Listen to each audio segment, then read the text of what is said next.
Guys આ જો બે ન્યૂ ડિઝાઇન જે આપણે પહેલાં આવી હતી તે રીસ્ટોકમાં આવી ગઈ છે. ઘણા બધા કસ્ટમર રહી ગયા હતા પહેલી વખત, તો રીસ્ટોક આવી ગયો છે. તો જે લોકોના પેન્ડિંગ ઓર્ડર હતા તે ઝડપથી ઓર્ડર કરે અને લઈ જાય, પછી ન કહેતા કે અમે લોકો રહી ગયા.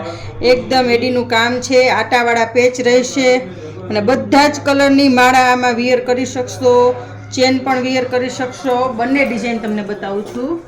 આ બંને ડિઝાઇન એકદમ રિયલ ગોલ્ડની હોય એ રીતની જ પેટર્ન રહેશે. આ એની ઇયરિંગ્સ છે, જુઓ તમે, એકદમ જુઓ તમે, આ રીતના આટાવાળા પેચ રહેશે. બંને ડિઝાઇન રીસ્ટોકમાં આવી ગઈ છે અને આપણી પાસે ઘણી બધી ડિઝાઇન છે. જે લોકોને રૂબરૂ જોવાનું હોય તે ત્રિપુરા એન્ટિક જ્વેલરીની વિઝિટ કરે, અને ઓનલાઈન જે લોકોને ઓર્ડર આપવાનો હોય તે નીચે નંબર આપેલા છે તે ઉપર આપી શકે છે. અને લિમિટેડ સ્ટોક હોવાથી પછી ન કહેતા કે અમે લોકો રહી ગયા, તો ઝડપથી ત્રિપુરા એન્ટિક જ્વેલરીની વિઝિટ કરો અને ઓર્ડર આપો.